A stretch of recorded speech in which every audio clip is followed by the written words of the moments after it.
내가 아저씨 아들 걷게 할 수 있어요. 뭐라고? 네가 내 아들 다리를 고친다고? 가난한 소녀의 한마디에 재벌 회장의 얼굴이 일그러졌습니다. 휠체어에 갇힌 아들, 세계 최고 의사들도 포기한 그 다리를 어린 소녀가 고치겠다니.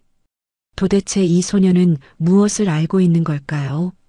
모두가 미쳤다고 말린 그 선택의 끝에는 무엇이 기다리고 있었을까요? 지금 사연 시작합니다. 새벽 3시 서울 한남동의 거대한 저택이 어둠에 잠겨 있었습니다. 3층 규모의 현대식 건물은 높은 담장에 둘러싸여 마치 세상과 단절된 섬처럼 보였죠. 2층 끝방에서 갑자기 비명이 터져 나왔습니다. 아, 아파. 25살 진우가 침대에서 몸부림치며 절규했습니다. 그의 두 다리는 담요 아래 가만히 놓여 있었지만 얼굴은 극심한 고통으로 일그러져 있었어요. 이마에는 땀이 송글송글 맺혔고 손으로는 허공을 핥히듯 움직였습니다. 쿵쿵쿵. 복도에서 급한 발소리가 들렸습니다.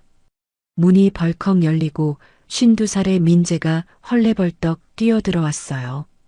잠옷 차림의 그는 아들 곁으로 달려가려 했지만 진우의 날카로운 외침에 멈춰 섰습니다. 오지 마. 가까이 오지 말라고. 진우의 목소리에는 고통과 함께 깊은 분노가 섞여 있었습니다. 그는 침대 옆 서랍을 더듬어 진통제통을 꺼냈어요. 떨리는 손으로 뚜껑을 열려던 순간 민재가 재빨리 다가와 약통을 빼앗았습니다. 안 돼. 벌써 오늘 2번이나 먹었잖아. 내놔.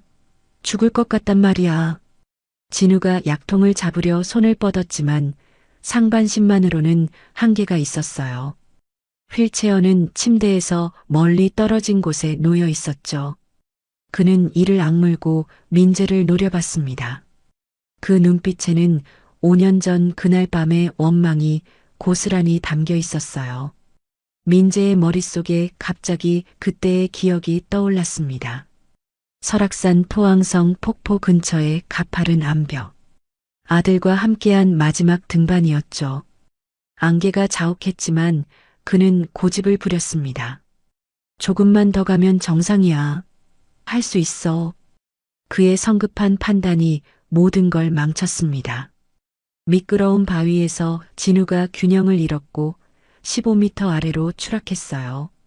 척추가 부러지는 둔탁한 소리가 지금도 귀에 생생했습니다. 환상통이 또 심해진 거지?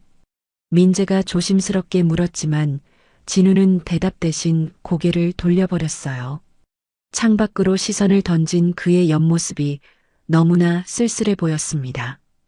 한때 촉망받던 피아니스트의 손가락이 이제는 약통이나 더듬는 신세가 되어버렸으니까요. 아침 8시 주치의 박 원장이 왕진을 왔습니다. 50대 중반의 그는 독일 유학파 출신으로 항상 위압적인 분위기를 풍겼어요. 진우를 진찰하던 그가 민재를 복도로 불러냈습니다. 회장님, 더 이상 미룰 수 없습니다. 독일 슈타인베르크 재활센터에서 연락이 왔어요. 얼마나 걸리죠? 3개월 입원 프로그램입니다. 비용은 5억 정도 예상하시면 됩니다. 민재는 한숨을 내쉬었습니다. 돈이 문제가 아니었어요. 진우가 과연 치료받기를 원할지가 관건이었죠. 거실을 지나던 진우가 갑자기 휠체어를 멈췄습니다. 먼지 쌓인 그랜드 피아노가 눈에 들어왔어요. 스타인웨이 최고급 모델. 15살 생일에 어머니가 선물해 준 것이었죠. 그는 이를 악물고 휠체어를 몰아 피아노 다리를 세게 들이받았습니다. 쾅! 둔탁한 소리와 함께 피아노 줄이 웅웅거렸어요. 불협화음이 저택 전체에 울려 퍼졌습니다. 민재가 놀라 달려왔지만 진우는 이미 자기 방으로 돌아간 뒤였죠. 서재에 홀로 남은 민재는 아내의 유품 상자를 꺼냈습니다.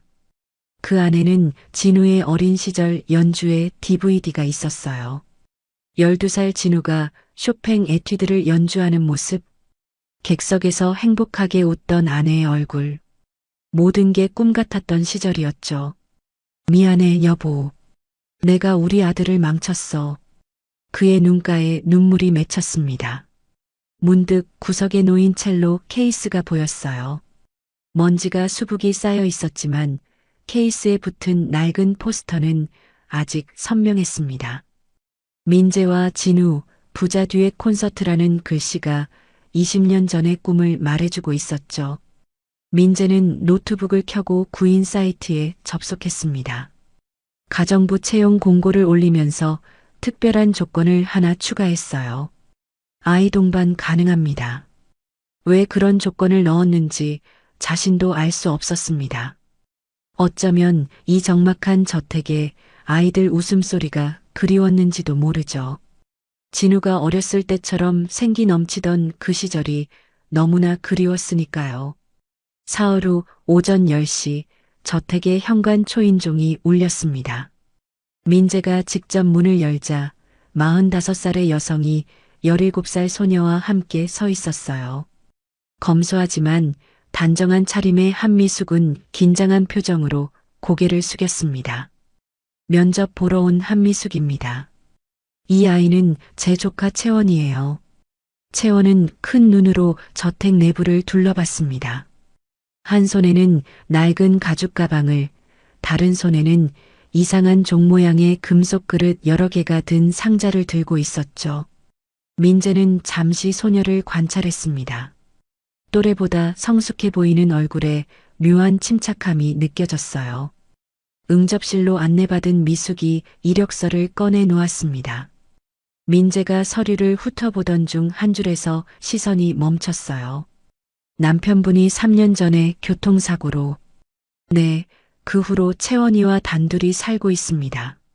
미숙의 목소리가 잠시 떨렸지만 곧 평정을 찾았어요. 민재는 왠지 모를 동질감을 느꼈습니다. 상실의 아픔을 아는 사람 특유의 공감대였죠. 요리 경력이 15년이시네요. 네, 작은 식당도 운영했었는데 남편이 떠난 후 정리했어요. 그런데 한 가지 자신 있는 게 있습니다.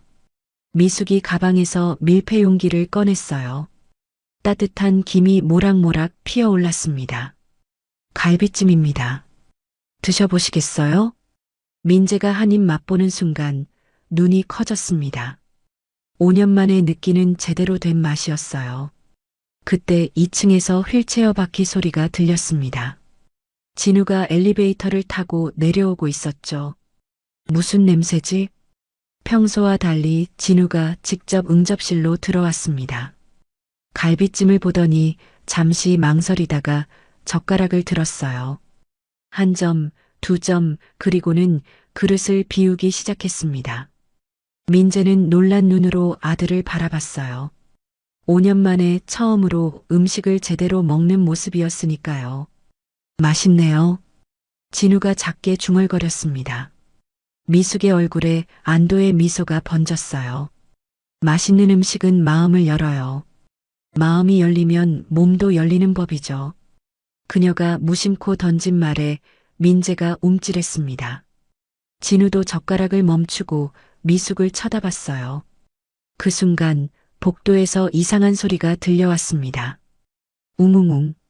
낮고 깊은 울림이 공기를 진동시켰어요. 채원이 복도에 앉아 티베트 싱잉볼을 연주하고 있었습니다. 나무 막대로 금속 그릇에 가장자리를 돌리자 신비로운 소리가 퍼져나갔죠. 채원아, 뭐하니? 미숙이 놀라 달려갔지만 진우는 그 소리에 홀린 듯 귀를 기울였습니다. 이상하게도 늘 느끼던 다리의 저릿함이 조금 누그러지는 것 같았어요. 죄송합니다. 이 아이가 할아버지한테 물려받은 건데. 할아버지요? 민재가 물었습니다.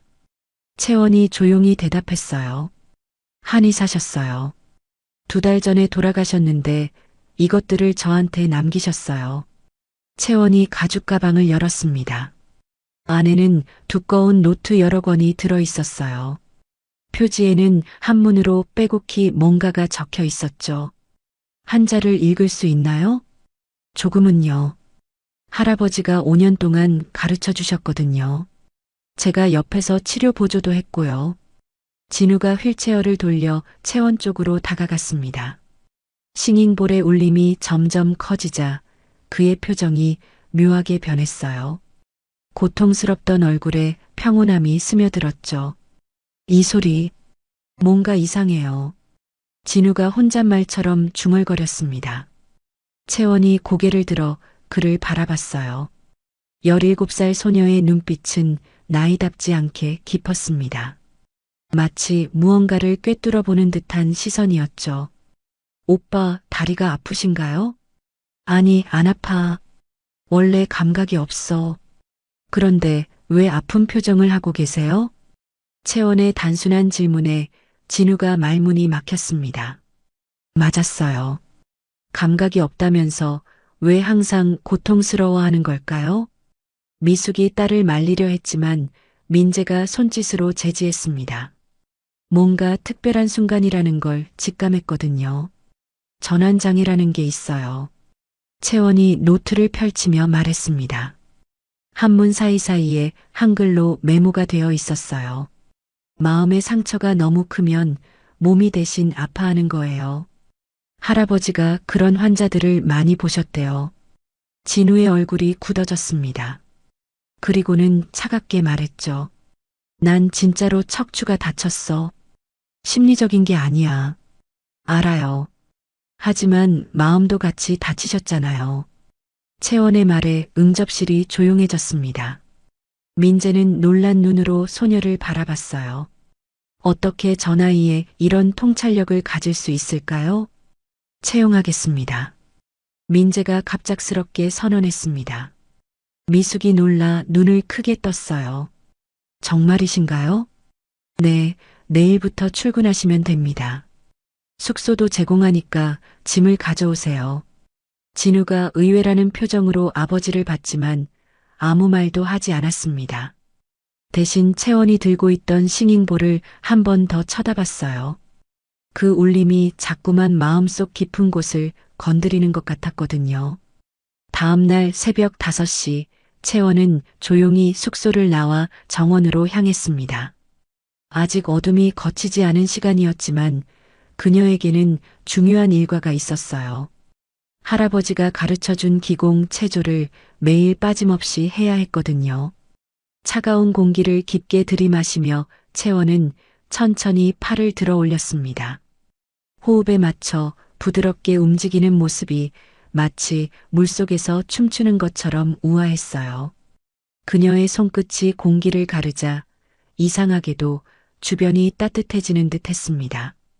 2층 창문에서 누군가 그 모습을 지켜보고 있었어요. 진우였습니다. 불면증에 시달리다가 우연히 창밖을 본 것이었죠. 정원에서 움직이는 채원의 실루엣이 신비롭게 느껴졌습니다. 저게 뭐지? 무술인가? 진우는 휠체어를 창가로 더 가까이 끌고 갔어요. 채원의 동작 하나하나가 묘하게 마음을 편안하게 만들었습니다. 어제 싱잉볼 소리를 들었을 때와 비슷한 느낌이었죠. 아침 식사 후 채원은 작은 수첩을 꺼내 무언가를 적기 시작했습니다. 진우의 일과를 관찰하면서 기록을 남기는 것이었어요. 몇 시에 환상통이 오는지, 어떤 상황에서 표정이 굳어지는지 하나도 놓치지 않고 적었습니다. 새벽 3시 환상통, 오전 8시 약 복용, 10시 휠체어로 거실 이동, 피아노를 볼 때마다 인상 찌푸림. 채원의 차트는 점점 구체적으로 변해갔어요. 며칠 동안의 관찰 결과 흥미로운 패턴을 발견했습니다. 진우의 환상통은 항상 아버지와 마주친 후에 심해진다는 것이었죠. 오후 2시 채원은 저택 도서관에서 의학 서적을 읽고 있었습니다. 척수 손상과 시민성 마비에 관한 전문 서적이었어요. 어려운 내용이었지만 할아버지와 함께 공부했던 기억을 되살리며 열심히 읽었습니다. 채원 씨? 민재가 도서관으로 들어왔어요. 책에 열중한 채원을 보고 놀란 표정이었습니다. 이런 어려운 책을 읽고 있었네요. 진우 오빠를 이해하고 싶어서요. 불완전 마비인데도 전혀 못 움직이는 게 이상하거든요. 민재의 눈빛이 흔들렸습니다. 그도 늘 의문을 품고 있었던 부분이었어요. 의사들은 완전 마비라고 했지만 가끔 진우의 발가락이 무의식적으로 꿈틀거리는 걸 본 적이 있었거든요. 혹시 뭔가 발견한 게 있나요? 심리적 차단이라는 게 있대요. 트라우마가 너무 커서 뇌가 스스로 신호를 차단하는 거예요. 채원이 책의 한 페이지를 가리켰습니다. 거기에는 전환장애와 관련된 사례들이 적혀 있었어요. 그때 박 원장이 정기 진료를 위해 도착했습니다. 진우를 진찰하던 중 채원이 조용히 방으로 들어왔어요. 그녀는 박 원장의 진료를 유심히 지켜보다가 갑자기 질문을 던졌습니다. 선생님, MRI 상으로 신경이 일부 살아있다고 하셨죠? 박 원장이 인상을 찌푸렸어요. 어린 소녀가 의학적 질문을 한다는 게 못마땅했던 것이죠. 그래서요? 그런데 왜 전혀 움직이지 못하는 거예요? 불완전 마비면 조금이라도 움직여야 정상 아닌가요? 박 원장의 얼굴이 붉어졌습니다. 대답하기 곤란한 질문이었어요. 사실 그도 명확한 답을 갖고 있지 않았거든요. 의학적으로 복잡한 문제야. 어린 내가 이해할 수 없어. 그는 회피하듯 대답하고 서둘러 진료를 마쳤습니다. 하지만 진우는 채원의 질문이 계속 머릿속을 맴돌았어요. 정말로 자신의 다리는 완전히 죽은 걸까요? 저녁 식사 시간 식당에서 음악이 흘러나왔습니다. 미숙이 분위기를 바꿔보려고 클래식 음악을 틀어놓은 것이었어요. 쇼팽의 녹턴이 잔잔하게 울려 퍼졌죠. 채원은 진우를 유심히 관찰했습니다. 그의 오른손 손가락이 식탁 위에서 미세하게 움직이고 있었어요. 피아노를 치는 듯한 움직임이었습니다. 무의식적인 반응이었죠. 오빠, 이 곡 좋아하세요?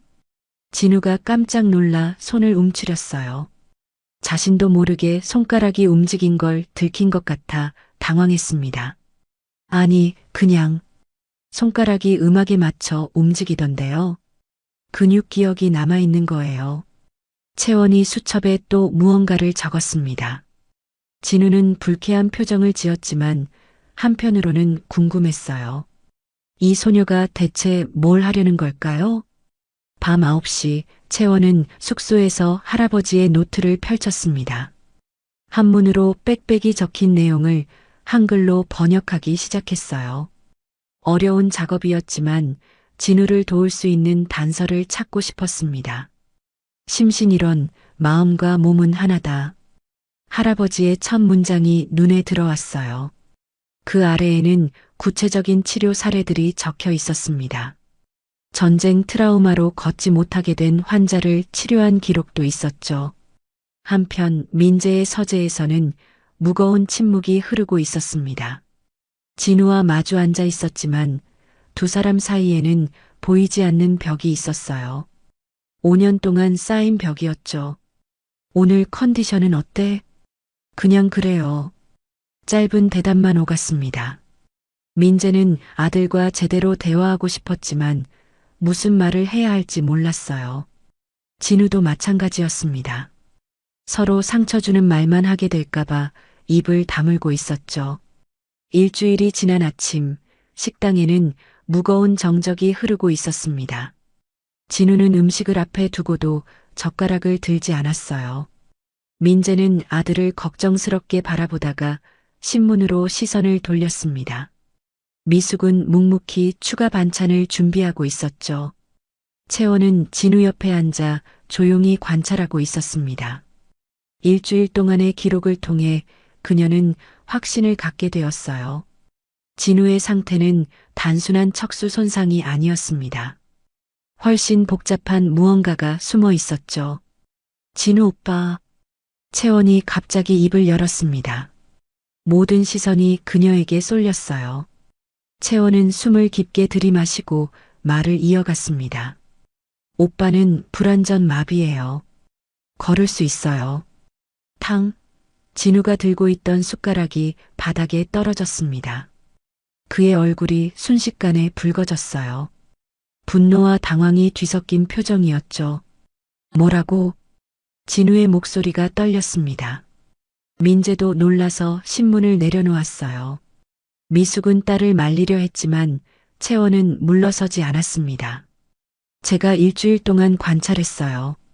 오빠는 무의식 중에 발가락을 움직여요. 음악을 들을 때마다요. 채원이 가방에서 작은 상자를 꺼냈습니다. 안에는 사진 여러 장과 기록이 들어 있었어요. 할아버지와 함께 치료했던 환자들의 자료였죠. 이분도 전쟁 때 다리를 다쳤대요.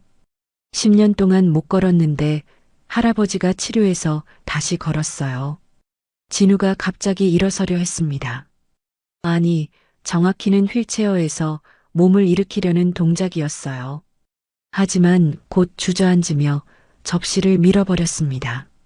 접시가 깨지는 소리가 식당에 울려 퍼졌죠. 내가 뭘 안다고.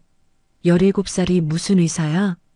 진우의 고함에 채원이 움츠러들었지만 곧 다시 고개를 들었습니다. 그녀의 눈빛은 흔들리지 않았어요. 저는 의사가 아니에요. 하지만 5년 동안 할아버지 병원에서 보조했어요. 전환장애 환자들을 많이 봤고요. 민재가 테이블을 손바닥으로 쳤습니다. 그의 얼굴에도 분노가 어렸어요. 채원 씨, 이건 도가 지나쳐요. 우리 아들이 장난감이에요? 아니에요. 정말로 가능하다고 생각해요. 채원이 눈물을 글썽이며 외쳤습니다. 미숙이 급히 딸을 감쌌어요. 죄송합니다, 회장님. 이 아이가 아직 어려서. 어리다고? 저는 진심이에요. 채원이 다시 한번 강하게 말했습니다. 그리고는 진우의 발 앞으로 다가갔어요. 주머니에서 깃털을 꺼내더니 진우의 발바닥에 살짝 대었습니다. 순간 진우의 발가락이 미세하게 움직였어요. 반사적인 근육 경련이었습니다. 민재와 미숙이 동시에 숨을 멈췄죠. 진우도 자신의 발을 믿을 수 없다는 표정으로 내려다봤습니다. 이게 뭐야? 진우의 목소리가 작아졌어요. 방금 전까지의 분노가 순식간에 혼란으로 바뀌었습니다. 채원이 조용히 설명했어요. 신경이 살아있다는 증거예요. 오빠 내가 스스로 신호를 차단하고 있을 뿐이에요. 바로 그때 박 원장이 정기 진료를 위해 도착했습니다. 식당의 긴장된 분위기를 느낀 그가 물었어요. 무슨 일이십니까? 민재가 상황을 설명하자 박 원장의 표정이 굳어졌습니다. 그는 채원을 날카롭게 쳐다봤어요. 어린 학생이 의학적 진단을 내리다니 위험한 희망 고문입니다.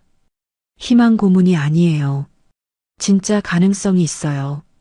채원이 할아버지의 노트를 펼쳐 보였습니다. 한문과 한글이 섞인 치료 기록이었어요. 박 원장은 코웃음을 쳤습니다. 한의학? 이런 비과학적인 방법으로? 한의학이 비과학적이라고요? 수천 년의 역사가 있는데요. 미숙이 처음으로 강하게 반박했습니다.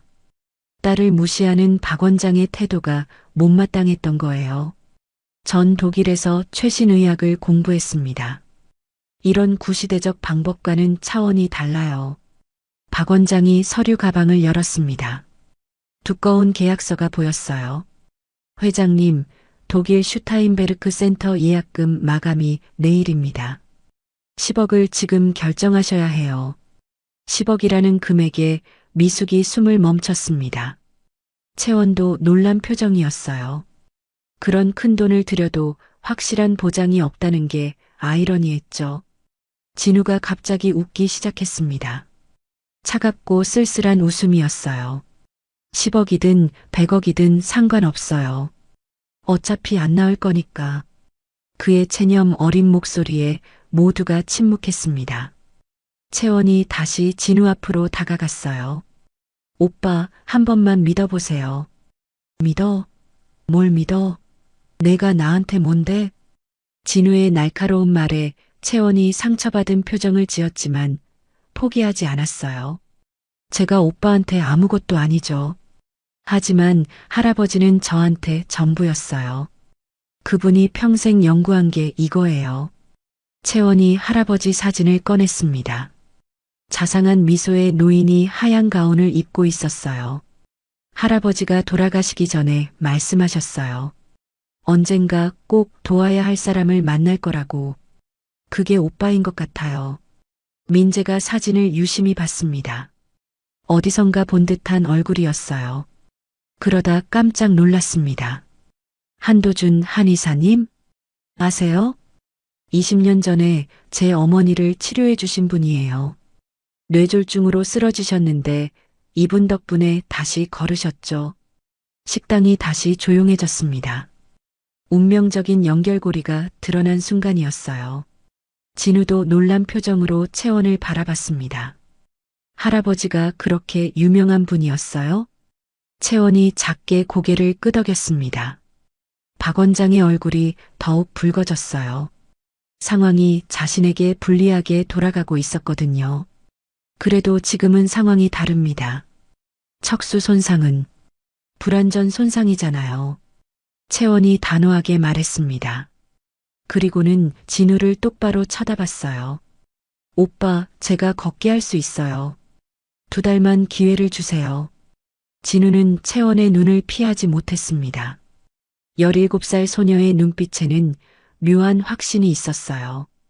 거짓말을 하는 사람의 눈이 아니었죠. 민재가 천천히 입을 열었습니다. 박 원장, 독일 거는 보류하겠습니다.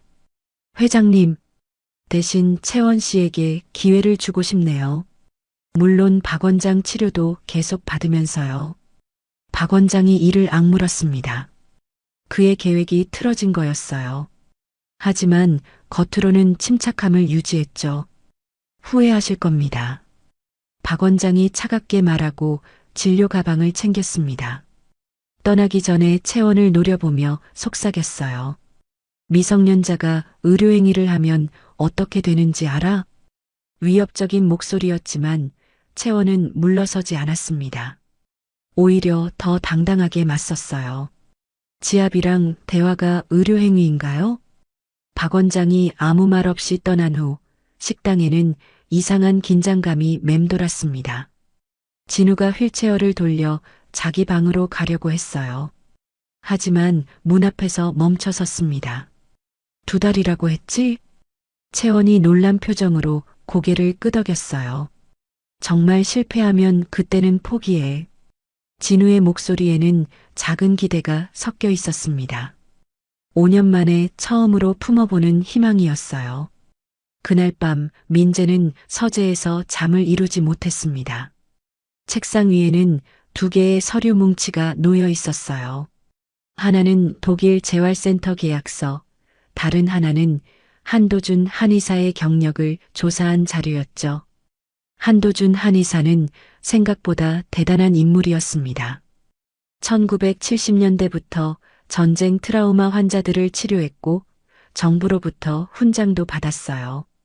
특히 심신의학 분야에서는 선구자로 인정받았죠. 민재의 어머니를 치료한 것도 유명한 사례 중 하나였습니다. 이런 분의 손녀라면 민재가 중얼거렸습니다. 하지만 여전히 불안했어요. 17살 소녀에게 아들의 미래를 맡긴다는 게 과연 옳은 선택일까요? 새벽 2시 진우의 방에서 신음소리가 들렸습니다. 민재가 급히 달려가 보니 진우가 또 환상통에 시달리고 있었어요. 이마에 땀이 송글송글 맺혀 있었고 이불을 꽉 움켜쥔 손마디가 하얗게 질려 있었습니다. 약 좀. 진우가 힘겹게 말했지만 민재는 망설였습니다. 오늘 이미 3번이나 진통제를 먹었거든요. 더 먹으면 위험할 수도 있었어요. 그때 문 밖에서 노크 소리가 들렸습니다. 채원이었어요. 잠옷 위에 가디건을 걸친 그녀가 조심스럽게 들어왔습니다. 싱잉볼 소리가 도움이 될 거예요. 채원이 작은 싱잉볼을 꺼내 울리기 시작했습니다. 낮고 깊은 진동음이 방안을 채웠어요. 신기하게도 진우의 표정이 조금씩 편안해졌습니다. 어떻게 알았어요? 민재가 놀라서 물었어요. 채원이 작게 미소 지었습니다. 오빠 신음소리의 패턴을 알아요. 진짜 통증일 때와 심리적 통증일 때가 달라요. 진우가 눈을 떴습니다. 채원을 보더니 조금 당황한 표정이었어요. 왜 깨어 있어? 오빠 걱정돼서요. 채원의 솔직한 대답에 진우가 시선을 피했습니다. 하지만 싱잉볼 소리 덕분인지 통증은 많이 가라앉은 것 같았어요. 다음 날 오전 박 원장이 변호사를 동반하고 찾아왔습니다. 엄한 표정의 50대 남자였어요. 변호사가 서류를 꺼내며 말했습니다. 미성년자가 의료 유사 행위를 할 경우 법적 문제가 될 수 있습니다. 민재의 표정이 굳어졌어요. 박 원장이 본격적으로 압박을 시작한 거였습니다. 지압과 대화가 의료행위입니까? 미숙이 반박했지만 변호사는 차갑게 웃었어요. 판단은 법원이 하겠죠. 하지만 언론에 알려지면 회장님 이미지는 타격을 받을 겁니다. 민재가 주먹을 꽉 쥐었습니다. 대기업 회장인 자신의 약점을 정확히 노린 거였어요. 하지만 진우가 갑자기 끼어들었습니다. 그만하세요, 박 원장. 모두가 놀라서 진우를 봤어요. 휠체어에 앉아 있었지만 그의 눈빛은 단호했습니다. 어젯밤에 채원이가 없었으면 전 진통제 과다 복용으로 응급실에 갔을 거예요. 박 원장의 얼굴이 붉어졌습니다. 자신이 처방한 약의 한계를 지적당한 거였으니까요. 그건 일시적인 게 5년째예요. 진우의 목소리에 쓴웃음이 묻어났어요. 박 원장이 할 말을 잃었습니다. 오후에 민재는 오래된 앨범을 꺼냈습니다. 20년 전 사진들이었어요. 그 중에 한 장이 눈에 띄었습니다. 어린 진우가 첼로를 들고 있는 민재 옆에서 피아노를 치는 사진이었죠. 여보, 진우랑 협연하면 정말 좋겠어요.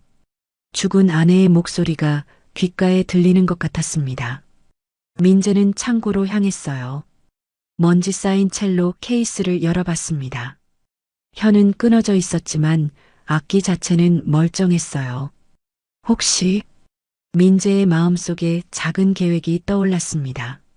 채원이 말한 심리적 치유가 정말 가능하다면 음악이 도움이 될지도 모른다는 생각이었어요. 저녁 채원은 진우를 찾아갔습니다. 손에는 두꺼운 의학 서적이 들려 있었어요. 오빠, 이거 봐요. 책에는 불안전 척수 손상 환자의 재활 성공 사례가 나와 있었습니다. 특히 심리적 요인이 큰 영향을 미친다는 내용이 강조되어 있었어요. 이 사람도 7년 동안 못 걸었대요. 그런데 트라우마 치료 후에 다시 걸었어요. 진우는 책을 유심히 봤습니다. 희망과 의심이 동시에 느껴졌어요. 정말 가능할까? 오빠가 믿으면 가능해요. 채원의 확신에 찬 목소리에 진우가 잠시 생각에 잠겼습니다. 그리고는 조용히 물었어요. 넌 왜 이렇게 확신해? 채원이 잠시 망설이다가 대답했습니다. 할아버지가 돌아가시기 전에 말씀하셨어요. 제가 누군가의 기적이 될 거라고. 그녀의 눈가가 촉촉해졌어요. 할아버지를 그리워하는 마음이 느껴졌습니다. 할아버지는 늘 말씀하셨어요. 의사는 병을 고치는 사람이 아니라 환자가 스스로 낫도록 돕는 사람이라고. 진우가 고개를 끄덕였습니다. 뭔가 마음에 와닿는 말이었어요. 그날 밤 민재는 결심했습니다. 박 원장에게 전화를 걸었어요. 독일 치료는 취소하겠습니다. 후회하실 겁니다, 회장님. 후회는 제가 감당할 일입니다. 전화를 끄는 민재는 진우의 방으로 갔습니다. 아들이 아직 깨어 있었어요. 진우야, 채원이 치료를 받아보는 게 어떻겠니? 진우가 아버지를 봤습니다. 5년 만에 처음으로 아버지가 자신의 의견을 물어본 거였어요. 아버지는 어떻게 생각하세요? 난 내가 다시 걸었으면 좋겠어. 어떤 방법이든. 민재의 목소리가 떨렸습니다. 진심이 느껴졌어요. 진우도 숨을 깊게 들이마셨습니다. 해보죠. 2달이면 짧은 시간이니까. 부자가 5년 만에 같은 마음으로 무언가를 결정한 순간이었습니다. 다음 날 아침 채원은 진우의 방에서 치료 계획을 설명했습니다. 먼저 마음의 벽을 허물어야 해요. 그 다음에 몸이 따라올 거예요. 어떻게? 오빠가 가장 행복했던 순간을 떠올려 보세요. 그때의 감각을 기억해야 해요. 진우는 눈을 감았습니다. 15살 생일, 쇼팽 콩쿠르에서 준우승했던 날이 떠올랐어요. 무대에서 피아노를 연주하던 순간, 페달을 밟던 발의 감각까지 생생했습니다. 기억나요? 응. 페달을 밟는 느낌이. 바로 그때였습니다. 진우의 오른발 엄지가 아주 미세하게 움직였어요. 본인도 느끼지 못할 정도로 작은 움직임이었지만 채원은 놓치지 않았습니다. 시작됐어요.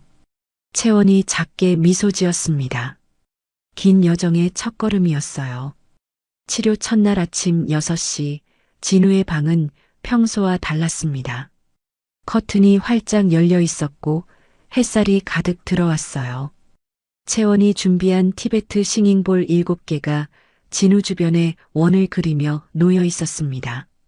이게 뭐야? 진우가 의아한 표정으로 물었어요. 채원이 차분하게 설명했습니다. 차크라 포인트예요. 각 부위마다 다른 주파수의 진동을 줄 거예요. 진우는 반신반의하는 표정이었지만 이미 결정한 일이었기에 따르기로 했습니다. 채원이 첫 번째 싱잉볼을 울리자 낮고 깊은 소리가 방안을 채웠어요. 발바닥에 집중해 보세요. 용천혈이라는 곳이 있어요. 채원의 손가락이 진우의 발바닥 중앙을 가볍게 눌렀습니다. 처음에는 아무 감각도 없었어요. 하지만 채원이 꾸준히 압력을 가하자 이상한 일이 일어났습니다. 아, 아파. 진우가 깜짝 놀라 소리쳤어요. 감각이 없던 곳에서 통증을 느낀 거였습니다. 채원의 얼굴에 미소가 번졌어요. 진짜 통증이에요. 팬텀 페인이 아니라요. 신경이 살아있다는 증거예요. 민재가 문 밖에서 지켜보고 있었습니다. 아들이 다리에서 뭔가를 느꼈다는 사실에 가슴이 뛰었어요. 5년 만에 처음 있는 일이었으니까요. 채원은 계속해서 다른 혈자리들을 자극했습니다. 삼음교, 혈액, 양릉천, 한의학 용어들이 낯설었지만 진우는 점점 빠져들었어요. 발가락 끝에서 시작된 미세한 감각이 발목까지 번지는 것 같았거든요. 오빠, 이제 중요한 걸 할 거예요. 채원이 진지한 표정으로 말했습니다. 그녀는 진우의 머리맡에 앉더니 조용히 물었어요. 매일 자기 전에 다리와 대화해 주세요. 대화라니. 다리한테 말을 거는 거예요. 내일 함께 걸어보자. 고마워. 미안해. 뭐든 좋아요. 진우는 어이없다는 표정이었지만 채원의 진지한 눈빛에 고개를 끄덕였습니다. 한편 박 원장은 병원에서 다른 의사들과 회의를 하고 있었습니다. 테이블 위에는 진우의 의료 기록이 펼쳐져 있었어요. 믿을 수 없는 일입니다. 17살 아이가 무슨 치료를 한다고. 박 원장이 분개했지만 젊은 의사 한 명이 조심스럽게 의견을 냈어요. 하지만 최근 연구에 따르면 심리적 요인이 마비 회복에 큰 영향을 준다고. 그건 학술적 이론일 뿐이야. 박 원장이 테이블을 쳤습니다. 사실 그가 화난 진짜 이유는 따로 있었어요. 독일 센터와의 계약이 취소되면서 거액의 커미션을 잃게 된 거였죠. 저녁 민재는 오랜만에 창고에서 첼로를 꺼냈습니다. 먼지를 닦고 새 현을 갈았어요. 손가락이 떨렸지만 20년 전 감각이 조금씩 돌아왔습니다. 첫 음을 켜는 순간 진우가 휠체어를 타고 나타났어요. 아버지, 그게 내 엄마가 좋아했던 첼로야. 민재의 목소리가 떨렸습니다. 진우는 처음 보는 아버지의 모습이었어요. 음악을 대하는 아버지의 표정이 너무나 진지했거든요. 우리가 언젠가 함께 연주하자고 약속했었어. 기억하니? 진우가 고개를 끄덕였습니다. 8살 때의 기억이 어렴풋이 떠올랐어요. 어머니가 돌아가시기 전 세 사람이 함께 음악실에 있던 마지막 날이었죠. 아버지도 그때가 그리우세요? 민재가 아들을 바라봤습니다. 5년 만에 처음으로 서로의 아픔을 공유하는 순간이었어요. 매일 그리워. 너도 그렇지? 진우의 눈가가 붉어졌습니다.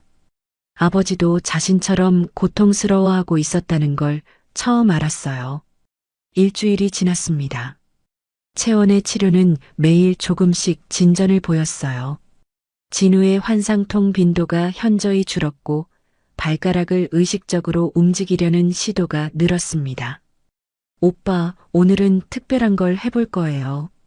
채원이 이상한 장치를 가져왔어요. VR 고글이었습니다. 이걸로 뭘? 걷는 영상을 보면서 동시에 지압을 받는 거예요. 뇌가 실제로 걷는다고 착각하게 만드는 거죠. 진우가 고글을 썼습니다. 화면에는 1인칭 시점으로 숲길을 걷는 영상이 나타났어요. 동시에 채원이 발바닥과 종아리를 리듬에 맞춰 자극했습니다. 놀라운 일이 일어났어요. 진우의 다리 근육이 미세하게 경련하기 시작한 거였습니다. 마치 정말로 걷는 것처럼 반응했죠. 느껴져. 뭔가 느껴져. 진우가 흥분해서 외쳤어요. 5년 만에 다리가 살아있다는 걸 실감한 순간이었습니다. 그날 밤 진우는 처음으로 다리와 대화를 시도했습니다. 어색하고 쑥스러웠지만 채원과의 약속이었기에 지키고 싶었어요. 다리야, 그동안 미안했어. 작은 속삭임으로 시작했습니다. 아무도 듣지 않는다는 걸 알면서도 얼굴이 빨개졌어요. 내가 너를 원망했어. 움직여주지 않는다고. 하지만 사실은 내가 포기한 거였어. 진우의 목소리가 떨렸습니다. 5년간 쌓인 감정이 쏟아져 나왔어요. 이제부터는 달라질 거야. 우리 다시 함께 걸어보자.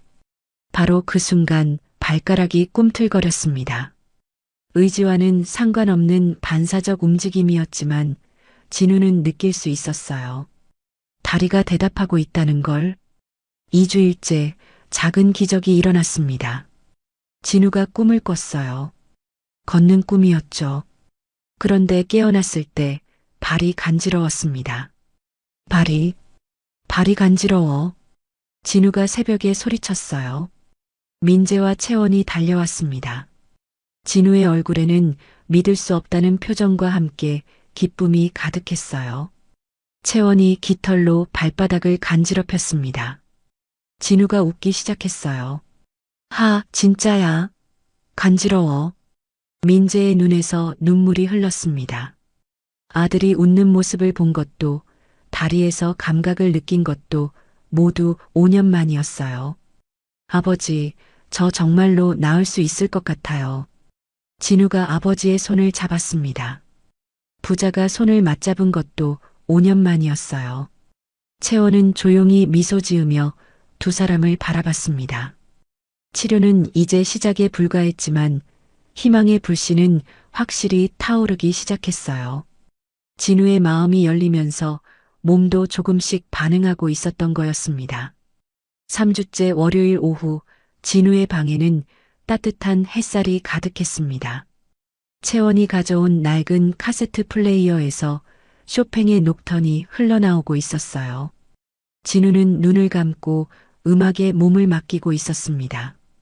오빠, 이 곡 연주할 때 어떤 기분이었어요? 채원의 질문에 진우가 천천히 눈을 떴습니다. 그의 표정에는 그리움이 어려 있었어요. 15살 때였어. 쇼팽 콩쿠르 준결승에서 연주했지. 진우의 목소리가 부드러워졌습니다. 5년 만에 처음으로 음악 이야기를 편하게 하고 있었어요. 채원은 조용히 들으며 진우의 표정 변화를 관찰했습니다. 음악을 말할 때마다 그의 오른발이 미세하게 박자를 타고 있었거든요. 페달 밟는 타이밍이 제일 어려웠어요. 특히 세 번째 마디에서 진우가 말하다가 멈췄습니다. 자신도 모르게 발로 페달을 밟는 동작을 하고 있었던 거예요. 실제로는 움직이지 않았지만 근육이 기억하고 있었습니다. 오빠 발이 기억하고 있어요. 채원이 흥분해서 외쳤어요. 진우도 자신의 다리를 내려다봤습니다. 분명히 뭔가 다른 느낌이었어요. 그때 민재가 첼로를 들고 들어왔습니다. 며칠 동안 몰래 연습한 결과 20년 전 실력이 조금씩 돌아오고 있었어요. 같이 해볼까? 민재의 제안에 진우가 놀랐습니다. 아버지가 먼저 음악을 제안한 건 처음이었거든요. 제가 피아노를 칠 수 없는데 손으로만 쳐도 돼. 마음이 중요한 거니까.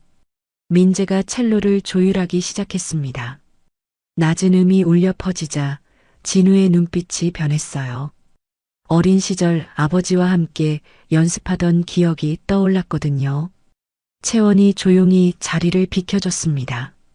부자가 음악으로 대화하는 순간을 방해하고 싶지 않았어요. 저녁 무렵 미숙이 채원을 불렀습니다. 모녀가 정원 벤치에 나란히 앉았어요. 채원아, 진우 씨 상태가 정말 좋아지고 있니? 네, 엄마. 정말로 가능성이 보여요. 채원의 눈이 반짝였습니다. 하지만 미숙의 표정은 걱정스러웠어요. 너무 깊이 관여하는 것 같아 걱정이야. 만약 실패하면 실패하지 않을 거예요. 할아버지가 가르쳐준 대로 하고 있어요. 채원이 할아버지 노트를 꺼냈습니다. 한문으로 쓰인 부분을 대부분 해독했어요. 특히 한 구절이 눈에 띄었습니다. 의사와 환자 사이에 신뢰가 없으면 어떤 치료도 소용없다. 미숙이 딸의 어깨를 감쌌습니다. 17살 나이에 너무 무거운 책임을 지고 있는 것 같아 마음이 아팠어요. 다음 날 아침 진우가 처음으로 자발적으로 채원을 찾았습니다. 어제 아버지랑 연주하면서 느낀 건데 오른발이 정말로 페달을 밟고 싶어 했어. 진우의 목소리에는 설렘이 있었어요. 채원이 미소 지었습니다. 그럼 오늘은 실제로 페달을 밟는 연습을 해봐요. 채원이 작은 페달 모형을 가져왔어요. 나무로 만든 간단한 장치였지만 실제 피아노 페달과 비슷한 무게감이 있었죠. 발을 올려놓고 마음으로 누르는 거예요. 실제로 움직이지 않아도 돼요. 진우가 조심스럽게 발을 올렸습니다. 그리고 눈을 감고 상상했어요. 무대 위에서 연주하는 자신의 모습을, 관객들의 박수 소리를, 그리고 페달을 밟는 그 순간의 감각을. 놀라운 일이 일어났습니다. 진우의 발가락이 실제로 구부러진 거예요. 아주 작은 움직임이었지만 분명한 의지적 행동이었습니다. 움직였어. 내가 움직였어. 진우가 흥분해서 소리쳤어요. 채원도 함께 기뻐했습니다. 이제 시작이에요. 조금씩 더 많이 움직일 수 있을 거예요. 그날 오후 병원에서 정기 검사가 있었습니다. MRI 결과를 본 의사가 놀란 표정을 지었어요. 이상하네요. 신경신호가 이전보다 활발해졌어요. 박 원장은 믿을 수 없다는 표정이었습니다. 자신이 불가능하다고 단언했던 일이 실제로 일어나고 있었거든요. 측정 오류일 겁니다. 아니에요. 3번이나 확인했습니다. 분명히 개선되고 있어요. 젊은 의사의 말에 박 원장의 얼굴이 붉어졌습니다. 하지만 더 이상 부정할 수 없었어요. 데이터가 명확했으니까요. 밤 9시 진우는 혼자 방에서 다리와 대화를 나누고 있었습니다. 이제는 전혀 어색하지 않았어요. 오늘 정말 고마웠어. 내가 움직여줘서. 진우가 자신의 다리를 쓰다듬었습니다. 감각은 여전히 둔했지만 따뜻함이 느껴졌어요. 우리 정말로 다시 걸을 수 있을까?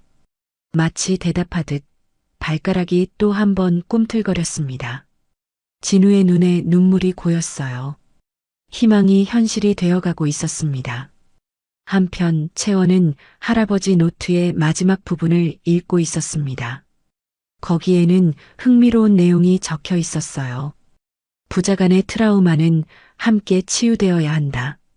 한 사람만 나아서는 완전한 치유가 아니다. 채원은 민재와 진우를 떠올렸습니다.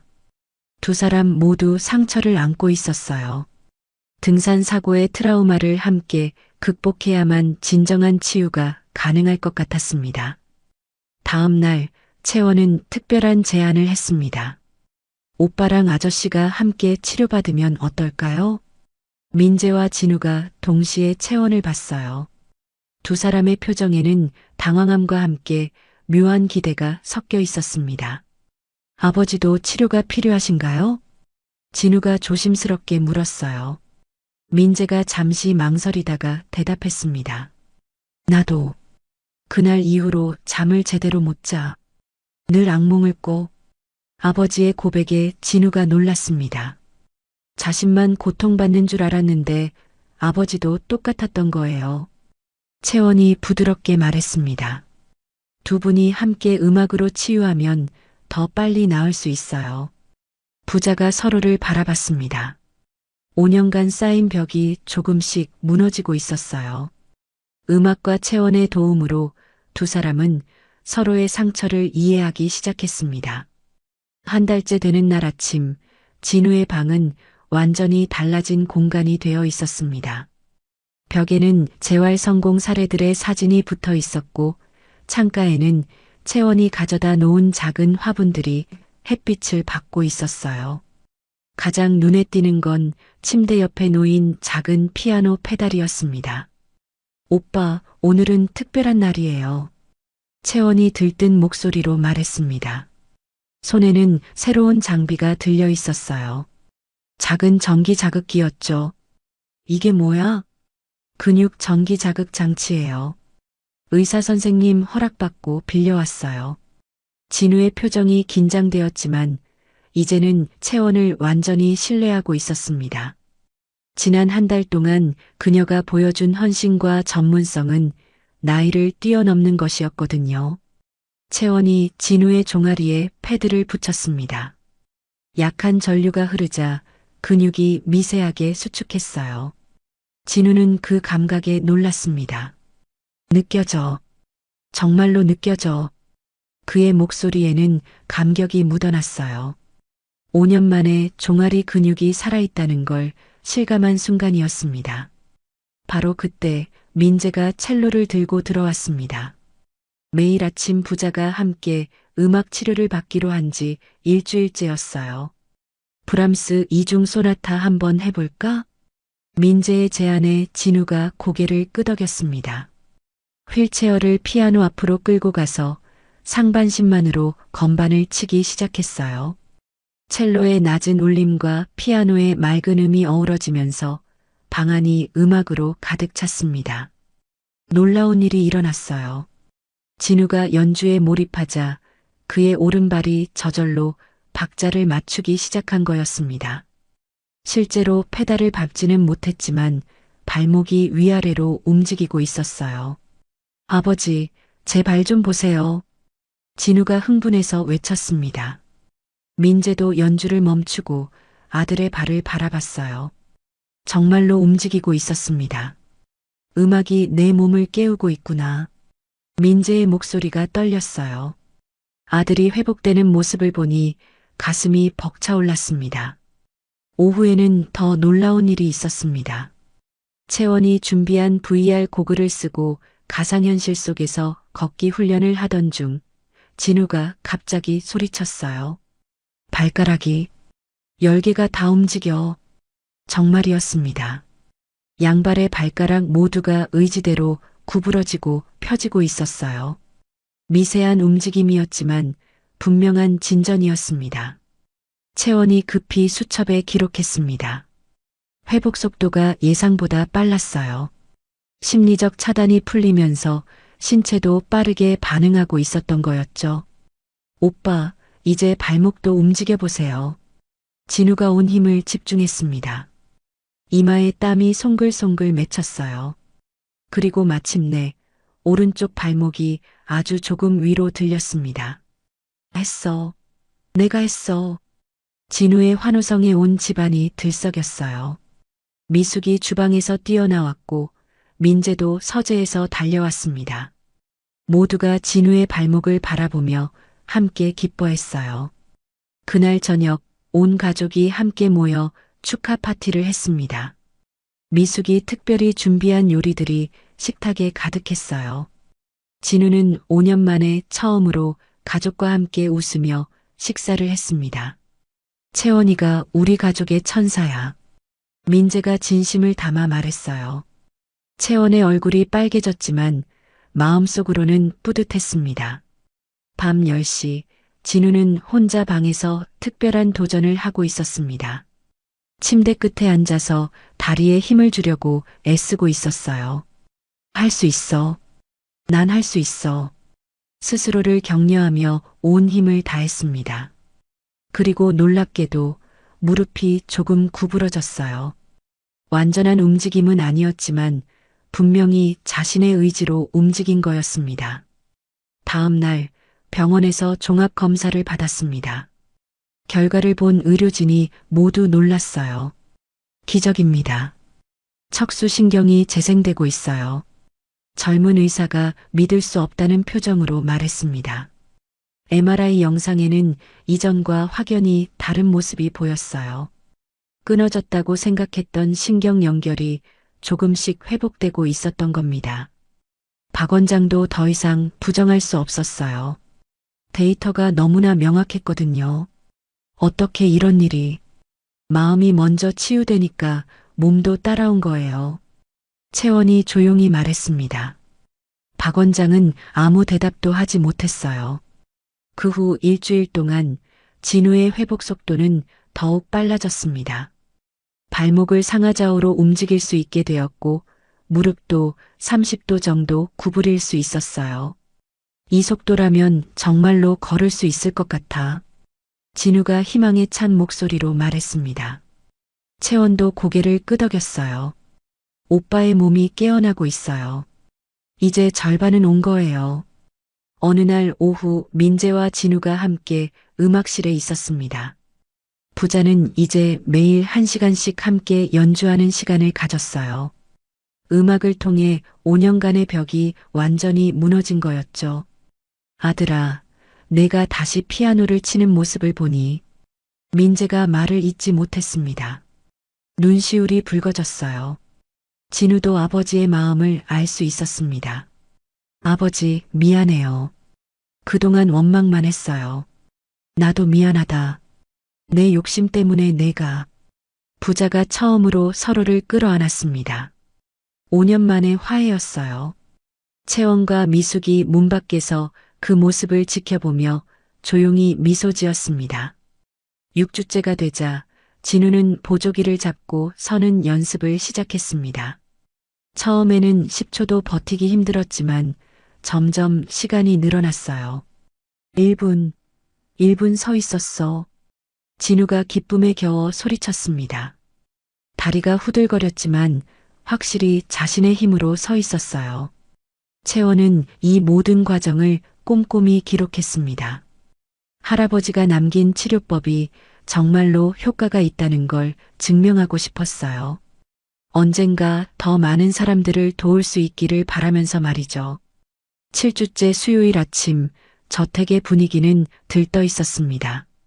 오늘은 진우가 보조기를 잡고 첫걸음을 시도하는 날이었거든요.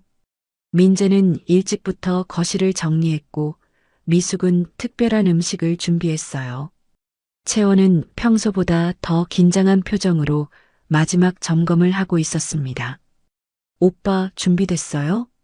진우가 깊게 숨을 들이마시며 고개를 끄덕였습니다. 2달 가까이 준비한 이 순간이 드디어 왔어요. 양쪽에 평행봉이 설치되어 있었고 진우는 휠체어에서 일어나 봉을 잡았습니다. 처음 서는 순간 다리가 후들거렸어요. 하지만 이제는 분명히 자신의 힘으로 서 있었습니다. 민재가 숨을 죽이고 지켜봤고 미숙도 부엌에서 나와 조용히 바라봤어요. 천천히 왼발부터. 채원이 차분한 목소리로 안내했습니다. 진우가 온 힘을 집중해서 왼발을 앞으로 움직였어요. 발이 바닥에서 떨어지는 순간 모두가 숨을 멈췄습니다. 탁! 왼발이 10cm 앞에 닿았어요. 작은 한 걸음이었지만 5년 만에 첫 걸음이었습니다. 걸었어. 내가 걸었어. 진우의 목소리가 떨렸습니다. 눈에는 눈물이 고여 있었어요. 민재도 감격에 겨워 아들에게 다가갔습니다. 잘했어, 아들아. 정말 잘했어. 아버지의 격려에 힘을 얻은 진우가 이번에는 오른발을 움직였습니다. 조금 더 자신감 있게, 조금 더 안정적으로. 2걸음, 3걸음, 그리고 4걸음까지. 아버지. 진우가 민재를 불렀어요. 5년 만에 처음으로 아버지를 아빠라고 부르고 싶은 마음이 들었습니다. 아빠, 저 걷고 있어요. 그 한마디에 민재의 눈에서 눈물이 쏟아졌습니다. 아들이 다시 아빠라고 불러준 것도, 걷는 모습을 본 것도 모두 기적 같았어요. 바로 그때 현관문이 열리며 누군가 들어왔습니다. 박 원장이었어요. 그는 믿을 수 없다는 표정으로 진우를 바라봤습니다. 이게 어떻게 선생님이 불가능하다고 했던 일이 일어났어요. 진우가 당당하게 말했습니다. 박 원장은 할 말을 잃었어요. 자신의 의학적 판단이 완전히 틀렸다는 걸 인정해야 했거든요. 그날 오후 긴급하게 의료진이 소집되었습니다. 진우의 상태를 정밀 검사한 결과는 놀라웠어요. 척수신경이 상당 부분 회복되었습니다. 의학적으로 설명하기 어려운 수준이에요. 젊은 의사가 흥분해서 설명했습니다. MRI 영상을 본 다른 의사들도 모두 놀란 표정이었어요. 심리적 치료가 이런 결과를 만들 수 있다니. 박 원장도 마침내 인정했습니다. 그는 채원에게 다가가 고개를 숙였어요. 미안합니다. 제가 편견을 가지고 있었어요. 채원은 담담하게 고개를 끄덕였습니다. 원망하는 마음은 없었어요. 진우가 회복되는 것만으로도 충분히 보상받은 기분이었거든요. 저녁 온 가족이 정원에 모였습니다. 진우는 보조기를 잡고 정원을 한 바퀴 돌았어요. 느린 걸음이었지만 확실한 발걸음이었습니다. 엄마가 살아계셨다면 정말 기뻐하셨을 텐데. 진우가 하늘을 바라보며 말했습니다. 민재가 아들의 어깨를 감쌌어요. 하늘에서 보고 계실 거야. 내가 다시 걷는 모습을. 그때 채원이 무언가를 발견했습니다. 진우가 걸을 때마다 표정이 미묘하게 변하는 걸 알아챈 거예요. 오빠, 혹시 음악을 들으면서 걸으면 어떨까요? 음악을? 채원이 작은 스피커를 가져와 쇼팽의 발라드를 틀었습니다. 신기하게도 음악이 흐르자 진우의 걸음이 더 자연스러워졌어요. 리듬에 맞춰 발을 옮기니 균형 잡기도 쉬워졌습니다. 음악이 도와주는 것 같아. 진우가 기쁘게 외쳤어요. 피아니스트였던 그에게 음악은 몸의 일부나 다름없었으니까요. 그날 밤 진우는 일기를 썼습니다. 5년 만에 처음이었어요. 오늘 나는 다시 태어났다. 채원이와 아버지, 그리고 모든 사람들 덕분에. 이제 정말로 새로운 시작이다. 펜을 내려놓고 자신의 다리를 바라봤습니다. 여전히 완전하지는 않았지만 분명히 살아있었어요. 그리고 앞으로 더 좋아질 거라는 확신이 있었습니다. 한편 채원은 할아버지 노트를 정리하고 있었습니다. 진우의 사례를 추가하면서 새로운 치료법의 가능성을 기록했어요. 할아버지, 저 해냈어요. 할아버지가 가르쳐 주신 대로요. 하늘을 바라보며 속삭였습니다. 어딘가에서 할아버지가 미소 짓고 있을 것 같았어요. 다음 날 아침 언론에서 연락이 왔습니다. 진우의 기적적인 회복 소식이 알려진 거였어요. 취재를 하고 싶습니다. 많은 환자들에게 희망이 될 거예요. 기자의 요청에 민재는 잠시 고민했습니다. 하지만 진우가 먼저 대답했어요. 좋아요. 다른 사람들도 희망을 가질 수 있다면. 진우의 결정에 채원도 동의했습니다. 자신들의 이야기가 더 많은 사람들에게 도움이 되기를 바랐어요. 촬영 당일 진우는 카메라 앞에서 당당히 걸었습니다. 비록 보조기를 잡고 있었지만 분명한 자신의 힘으로 걷고 있었어요. 포기하지 마세요. 기적은 일어납니다. 진우가 카메라를 보며 말했습니다. 그의 진심 어린 목소리가 전파를 타고 많은 사람들에게 전해질 거였어요. 그러나 이 모든 기쁨 뒤에는 아직 넘어야 할 산이 있었습니다. 완전한 회복까지는 갈 길이 멀었고 언제 다시 악화될지 모르는 불안감도 있었어요. 하지만 지금 이 순간만큼은 모두가 행복했습니다. 첫 번째 기적이 일어난 이 순간을 영원히 기억하고 싶었어요. 8주째 월요일 언론 보도 이후 저택에는 평온이 사라졌습니다. 기자들이 매일 찾아왔고 환자 가족들의 문의 전화가 끊이지 않았어요. 민재는 비서를 통해 모든 연락을 차단했지만 압박은 계속되었습니다. 더 큰 문제는 다른 곳에서 시작되었어요. 박 원장이 의료계에 공식 문서를 제출한 거였습니다. 미성년자의 무자격 의료행위를 고발하는 내용이었죠. 이건 명백한 불법입니다. 한의사 자격도 없는 17살이 환자를 치료했어요. 의료윤리위원회 회의에서 박 원장이 강하게 주장했습니다. 그는 독일 재활센터와의 계약 파기로 입은 손실을 만회하려는 듯 했어요. 3억 원이 넘는 커미션을 잃었으니까요. 그날 오후 경찰이 저택을 찾아왔습니다. 채원을 조사하겠다는 거였어요. 민재가 강하게 항의했지만 법적 절차를 막을 수는 없었습니다. 저는 의료행위를 한 적이 없어요. 그저 지압과 대화를 했을 뿐이에요. 채원이 담담하게 대답했지만 경찰관의 표정은 딱딱했습니다. 조사 서류를 작성하는 동안 진우는 안절부절 못했어요. 제가 증언하겠습니다. 채원이는 아무 잘못이 없어요. 하지만 진우의 증언만으로는 부족했습니다. 법적으로 애매한 부분이 많았거든요. 채원이 사용한 전기 자극기나 의학 서적을 참고한 것도 문제가 될 수 있었어요. 더 나쁜 소식이 이어졌습니다. 진우의 상태가 갑자기 나빠진 거였어요. 스트레스 때문인지 다시 환상통이 시작되었고 겨우 움직이던 다리도 힘이 빠지기 시작했습니다. 안 돼. 이럴 수는 없어. 진우가 절망적으로 중얼거렸습니다. 보조기를 잡고 서려 했지만 다리가 말을 듣지 않았어요. 마치 처음으로 돌아간 것 같았습니다. 채원이 급히 달려왔지만 진우는 그녀를 밀어냈어요. 이제 그만해. 너도 위험해질 거야. 오빠, 경찰이 왔잖아. 내가 잡혀가면 어떡해? 진우의 목소리에는 두려움이 가득했습니다. 자신 때문에 채원이 피해를 입을까봐 걱정됐어요. 그날 밤 미숙이 채원과 진지한 대화를 나눴습니다.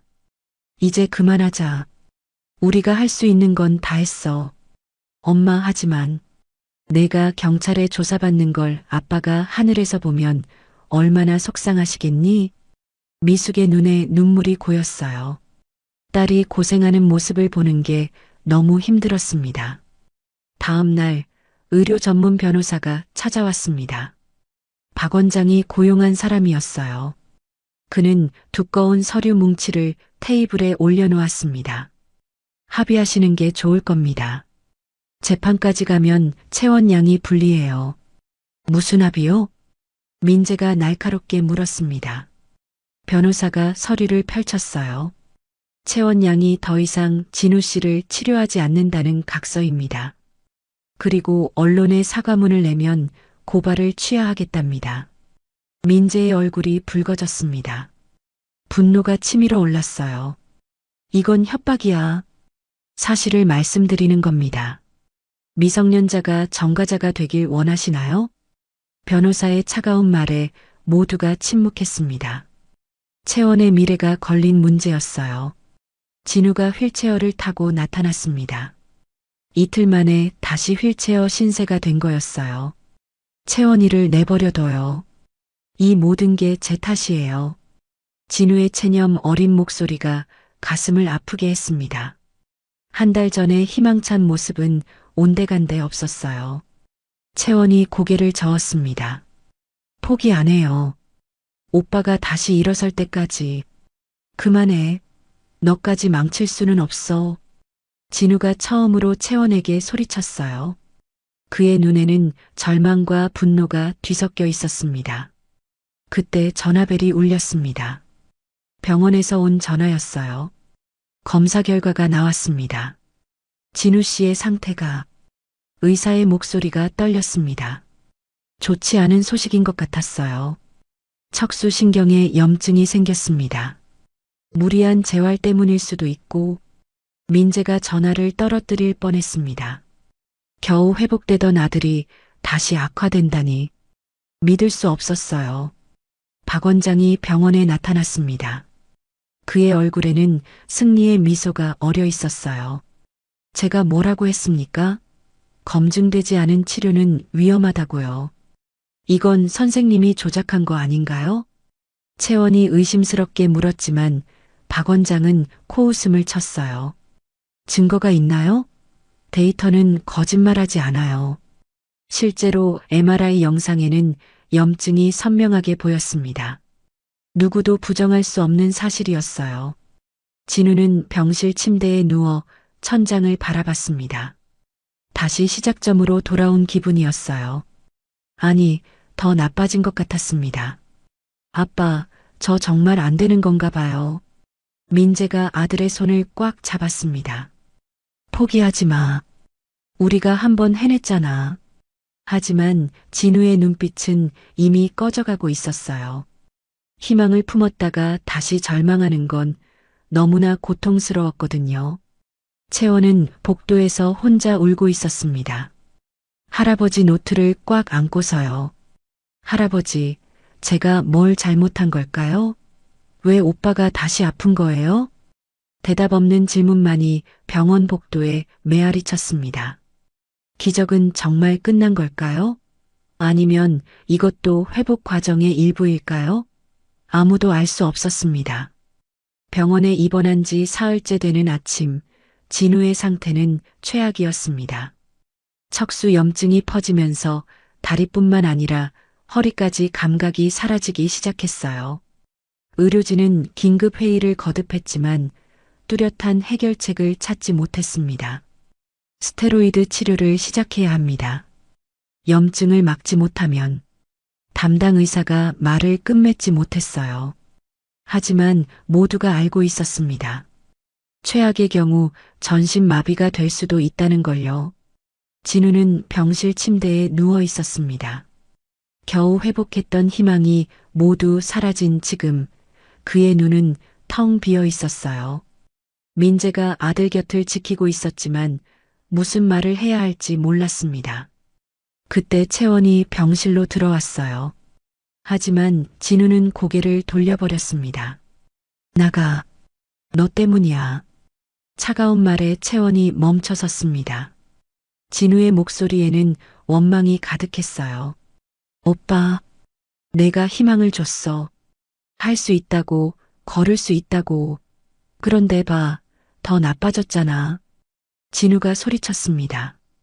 그의 얼굴이 일그러졌어요. 분노와 절망이 뒤섞인 표정이었죠. 채원의 눈에서 눈물이 흘렀습니다. 진우의 말이 맞았어요. 자신이 섣부른 희망을 준 것 같아 죄책감이 밀려왔습니다. 미안해요. 정말 미안해요. 채원이 울며 병실을 뛰쳐나갔습니다. 민재가 아들을 바라봤어요. 너무 심했어. 아버지도 나가세요. 혼자 있고 싶어요. 진우가 이불을 머리까지 뒤집어 썼습니다. 더 이상 아무것도 보고 싶지 않았어요. 그날 오후 박 원장이 승리의 미소를 띠고 나타났습니다. 손에는 법원 서류가 들려 있었어요. 채원 양에 대한 가처분 신청이 받아들여졌습니다. 더 이상 진우 씨에게 접근할 수 없어요. 민재가 서류를 빼앗아 봤습니다. 정말이었어요. 법원은 채원이 진우에게 100m 이내로 접근하는 걸 금지했습니다. 이건 너무한 거 아닙니까? 진우 씨의 건강을 위해서입니다. 이미 증명되지 않았습니까? 그 치료가 얼마나 위험한지.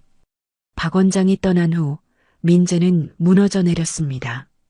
모든 게 자신의 잘못 같았어요. 채원을 믿고 기회를 준 자신이 아들을 더 망친 것 같았거든요. 저녁 미숙이 딸을 데리고 짐을 싸기 시작했습니다. 더 이상 이곳에 있을 이유가 없었어요. 엄마, 저 아직 그만이야. 법원 명령이 나왔잖아. 미숙의 목소리도 떨렸습니다. 딸이 상처받는 걸 더 이상 보고 싶지 않았어요. 채원은 마지막으로 할아버지 노트를 펼쳤습니다. 마지막 장에 작은 메모가 있었어요. 전에는 보지 못했던 부분이었죠. 실패는 끝이 아니라 새로운 시작이다.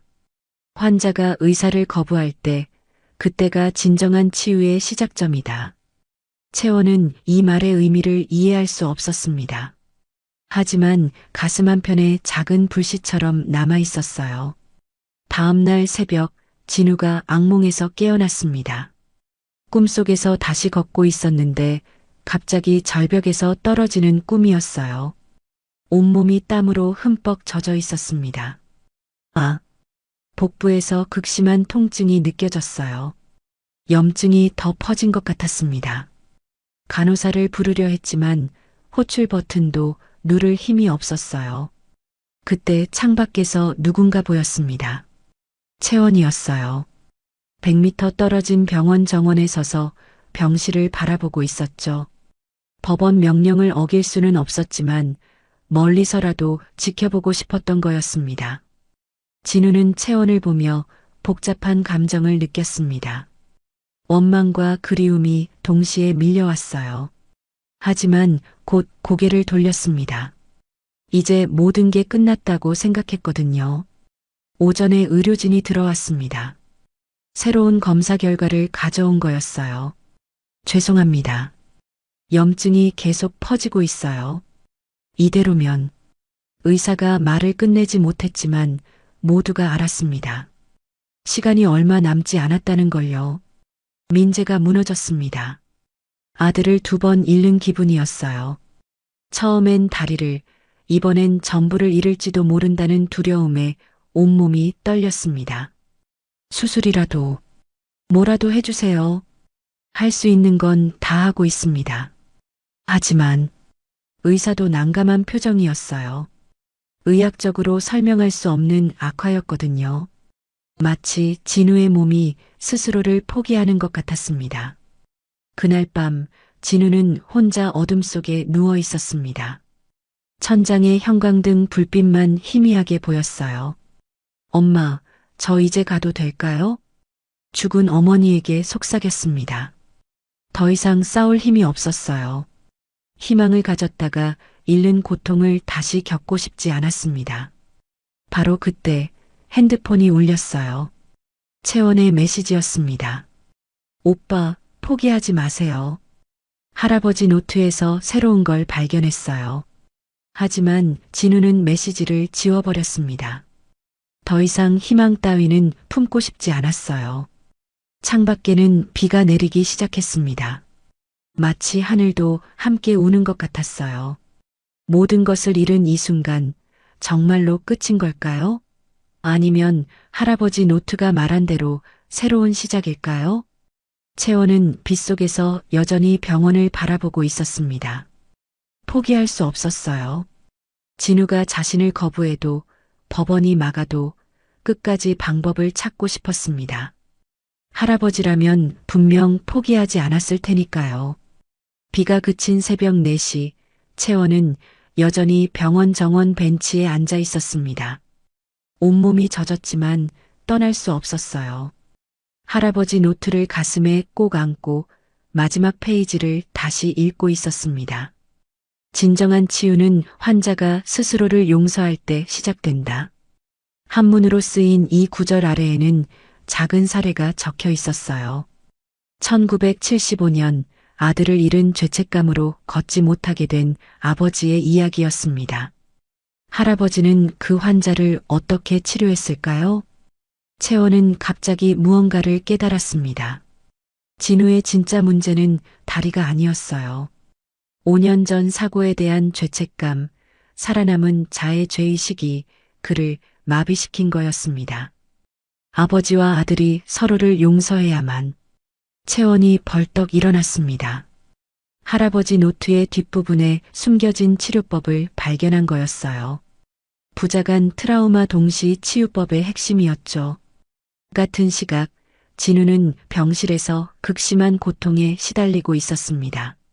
스테로이드 부작용으로 온몸이 부어올랐고 호흡도 가빠졌어요. 산소 마스크를 쓰고 있었지만 숨쉬기가 힘들었습니다. 민재는 아들 곁을 떠나지 않았어요. 진우의 손을 꼭 잡고 있었지만 아들은 반응이 없었습니다. 의식이 희미해지고 있었거든요. 진우야, 아빠가 미안해. 다 내 잘못이야. 민재의 눈물이 진우의 손등에 떨어졌습니다. 그때 진우가 희미하게 눈을 떴어요. 아빠, 저도 미안해요. 힘겹게 내뱉은 말이었지만 민재에게는 천금 같았습니다. 부자가 처음으로 서로에게 진심으로 사과한 순간이었어요. 엄마가 보고 싶어요. 진우의 목소리가 점점 작아졌습니다. 민재가 아들을 꼭 안았어요. 엄마는 늘 우리 곁에 있어. 너를 지켜보고 계셔. 그때 병실 문이 열렸습니다. 미숙이었어요. 법원 명령을 어기고 들어온 거였습니다. 회장님, 채원이가 중요한 걸 발견했대요. 지금은 진우 씨를 살릴 방법이래요. 미숙의 절박한 목소리에 민재가 고개를 들었습니다. 희망과 의심이 동시에 느껴졌어요.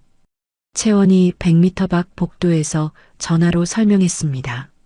미숙이 스피커폰으로 들려줬어요. 아저씨, 진우 오빠에게 필요한 건 용서예요. 자기 자신을 용서하는 거요. 무슨 소리야? 오빠는 살아남은 걸 죄책감으로 느끼고 있어요. 그래서 무의식적으로 자신을 처벌하는 거예요. 채원의 말에 민재가 숨을 멈췄습니다. 맞는 말이었어요. 진우는 늘 자신만 살아남았다는 죄책감에 시달렸거든요. 어떻게 해야 하지? 아저씨가 먼저 자신을 용서하세요. 그리고 진우 오빠에게 말해주세요. 살아있는 건 죄가 아니라고. 민재는 아들을 바라봤습니다. 진우는 다시 의식을 잃어가고 있었어요. 시간이 없었습니다. 민재가 진우의 귀에 대고 속삭이기 시작했어요. 아들아, 아빠가 먼저 나를 용서할게. 그날의 선택을, 그 사고를 다 용서할게. 진우의 눈꺼풀이 미세하게 떨렸습니다. 듣고 있다는 신호였어요. 너도 너를 용서해. 살아남은 건 내 잘못이 아니야. 엄마도 분명 그렇게 말씀하실 거야. 민재의 목소리가 떨렸지만 계속 말했습니다. 5년 동안 하지 못했던 말들을 쏟아냈어요. 우리 다시 시작하자. 음악도 하고 산책도 하고 엄마가 원하셨던 것처럼 행복하게 살자. 진우의 눈에서 눈물이 흘렀습니다. 의식은 희미했지만 아버지의 말을 다 듣고 있었어요. 그때 놀라운 일이 일어났습니다. 진우의 발가락이 움직인 거예요. 염증으로 완전히 마비됐다고 생각했던 다리가 반응하기 시작했습니다. 선생님, 선생님, 민재가 의사를 불렀어요. 달려온 의료진이 진우를 검사했습니다. 믿을 수 없는 일이었어요. 체온이 내려가고 있어요. 염증 반응도 줄어들고 의사도 설명할 수 없었습니다. 의학적으로 불가능한 호전이었거든요. 채원은 복도에서 기도하고 있었습니다. 할아버지, 도와주세요. 제가 맞았죠? 용서가 답이었죠? 미숙이 딸을 안았어요. 법원 명령 따위는 이제 중요하지 않았습니다. 새벽 6시 진우가 완전히 의식을 되찾았습니다. 산소 마스크를 벗고 스스로 숨을 쉬었어요. 아빠, 응, 아빠 여기 있어. 저, 살고 싶어요. 다시 걷고 싶어요. 진우의 목소리에 생기가 돌아왔습니다. 죽음의 문턱에서 돌아온 사람 특유의 간절함이 있었어요. 채원이는 어디 있어요? 민재가 창밖을 가리켰습니다. 100m 떨어진 곳에서 채원이 여전히 기다리고 있었어요. 진우가 손을 들어 손을 흔들었습니다. 채원도 환하게 웃으며 손을 흔들었어요. 비록 멀리 떨어져 있었지만 마음은 연결되어 있었습니다. 햇빛이 병실로 들어왔습니다. 어둡던 밤이 끝나고 새로운 아침이 시작된 거였어요. 진우와 민재, 그리고 채원 모두에게 진정한 치유가 시작되는 순간이었습니다. 일주일 후 진우는 극적으로 회복되어 일반 병실로 옮겨졌습니다. 염증은 거의 사라졌고 다리 감각도 조금씩 돌아오고 있었어요. 의료진도 설명할 수 없는 기적이라고 말했습니다. 채원은 여전히 법원 명령 때문에 가까이 갈 수 없었지만 화상통화로 치료를 계속했어요. 민재가 노트북을 들고 진우 곁에 앉아 있었습니다. 오빠, 이제 가장 중요한 단계예요. 음악과 함께하는 재활이에요. 채원이 화면 너머에서 설명했습니다. 그녀의 손에는 할아버지 노트의 마지막 부분이 펼쳐져 있었어요. 아버지와 함께 연주하면서 걷는 연습을 해야 해요. 음악의 리듬이 신경 회복을 도울 거예요. 진우가 아버지를 바라봤습니다. 민재는 이미 첼로를 준비하고 있었어요. 지난 일주일 동안 매일 연습했거든요. 우리가 함께 할 수 있을까? 할 수 있어. 우리는 이미 서로를 용서했잖아. 민재의 따뜻한 말에 진우가 미소 지었습니다. 정말로 모든 게 달라진 것 같았어요. 그날 오후 병원 재활실에서 특별한 광경이 펼쳐졌습니다. 민재가 첼로를 연주하고 진우가 보조 평행봉을 잡고 서 있었어요. 브람스의 첼로 소나타가 울려 퍼지자 진우가 음악에 맞춰 한 발작을 내디뎠습니다. 한 걸음, 두 걸음, 세 걸음. 음악의 리듬이 그의 발걸음을 이끌었어요. 마치 춤을 추듯 자연스럽게 움직였습니다. 지켜보던 간호사들이 모두 놀란 표정이었어요. 정말 놀라워요. 음악이 이런 효과를 낼 줄은. 담당 의사도 감탄했습니다. 의학적으로 설명할 수 없지만 분명한 효과가 있었어요. 바로 그때 박 원장이 나타났습니다. 하지만 이전과는 다른 표정이었어요. 오만함 대신 수치스러움이 가득했죠. 최 회장님, 제가 사과드리러 왔습니다. 모두가 놀랐습니다. 박 원장이 고개를 숙였어요. 제가 틀렸습니다. 의학이 전부가 아니었어요. 마음의 치유가 얼마나 중요한지 몰랐습니다. 박 원장이 서류를 꺼냈습니다. 채원에 대한 고발 취하서였어요. 모든 고발을 취하하겠습니다. 그리고 채원 양의 치료법을 정식으로 연구하고 싶습니다. 민재와 진우가 서로를 바라봤습니다. 믿을 수 없는 반전이었어요. 정말이신가요? 네. 독일 재활센터에서도 이 사례에 관심을 보이고 있습니다. 새로운 치료법으로 인정받을 수 있을 거예요. 그날 저녁 법원의 접근 금지 명령이 해제되었습니다. 채원이 드디어 병원으로 올 수 있게 된 거예요. 진우가 병실 창가에서 기다리고 있을 때 복도에서 발소리가 들렸습니다. 문이 열리고 채원이 들어왔어요. 두 사람은 한동안 말없이 서로를 바라봤습니다. 오빠, 정말 다행이에요. 채원의 눈에 눈물이 고였어요. 진우가 보조기를 잡고 일어섰습니다. 그리고 천천히 채원에게 다가갔어요. 고마워. 포기하지 않아줘서. 진우가 채원을 안았습니다. 따뜻한 포옹이었어요. 미숙과 민재도 감동적인 순간을 지켜봤습니다. 다음 날 진우는 새로운 도전을 시작했습니다. 피아노 앞에 앉은 거예요. 5년 만에 제대로 된 연주를 하려는 거였죠. 아직 페달을 완전히 밟을 순 없지만 괜찮아요. 손으로만 연주해도 충분해요. 채원이 격려했습니다. 진우가 건반에 손을 올렸어요. 쇼팽의 녹턴이 흘러나왔습니다. 완벽하진 않았지만 영혼이 담긴 연주였어요. 민재가 첼로를 들고 합류했습니다. 부자의 협연이 병실을 가득 채웠어요. 음악이 두 사람의 상처를 완전히 치유하는 순간이었습니다.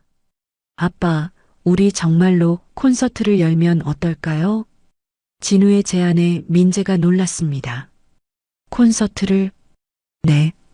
우리처럼 상처받은 사람들을 위한 힐링 콘서트요. 채원이도 함께 무대에 서고. 채원이 당황했어요. 저는 음악을 못하는데. 싱잉볼 연주하잖아. 그것도 훌륭한 음악이야. 진우의 말에 모두가 웃었습니다. 정말 좋은 아이디어였어요. 민재가 결심했습니다. 좋아. 2달 후에 자선 콘서트를 열자. 수익금은 전부 재활 환자들을 위해 쓰고, 그리고 채원이의 치료법을 더 많은 사람들에게 알리는 거예요. 진우가 덧붙였습니다. 채원의 얼굴이 빨개졌지만 마음속으로는 뿌듯했어요. 그날부터 본격적인 준비가 시작되었습니다. 진우는 매일 6시간씩 재활 훈련을 했어요. 보조기 없이 걷는 게 목표였습니다. 민재는 첼로 연습에 매진했고 채원은 싱잉볼로 특별한 음악을 준비했어요. 3주가 지나자 진우는 짧은 거리를 보조기 없이 걸을 수 있게 되었습니다. 완전한 회복은 아니었지만 놀라운 진전이었어요. 할 수 있어. 우리는 할 수 있어. 진우가 스스로에게 말했습니다. 이제 정말로 새로운 시작이었어요. 상처와 절망을 딛고 일어선 그들의 이야기가 많은 사람들에게 희망이 될 거였습니다. 콘서트 당일 아침 서울예술의 전당 콘서트홀은 분주했습니다. 1000석 규모의 공연장이 관객들로 가득 찰 예정이었어요. 언론에서도 큰 관심을 보였습니다. 기적의 회복 스토리가 많은 사람들에게 희망을 주고 있었거든요. 무대 뒤 대기실에서 진우는 거울을 보며 심호흡을 했습니다. 검은 연주복이 5년 전보다 조금 헐렁했지만 눈빛은 그 어느 때보다 빛나고 있었어요. 옆에는 특수 제작된 의자가 놓여 있었습니다. 완전히 서서 연주하기는 아직 무리였거든요. 긴장돼? 민재가 첼로를 조율하며 물었습니다. 그도 연주복을 입고 있었어요. 20년 만의 무대였지만 이상하게 떨리지 않았습니다. 조금요. 하지만 기대도 돼요. 진우가 미소 지었습니다. 아버지와 함께 무대에 선다는 게 꿈만 같았어요. 채원은 무대 의상 대신 할아버지가 남긴 하얀 한복을 입고 있었습니다. 손에는 7개의 싱잉볼이 담긴 상자가 들려 있었어요. 미숙이 딸의 머리를 매만져줬습니다. 우리 채원이가 정말 대견해. 엄마, 떨려요. 이렇게 많은 사람 앞에 서는 건 처음이에요. 할아버지가 하늘에서 지켜보실 거야. 오후 7시 조명이 어두워지고 무대 막이 올랐습니다. 객석에는 재활 환자들과 가족들, 의료진, 그리고 일반 관객들이 섞여 앉아 있었어요.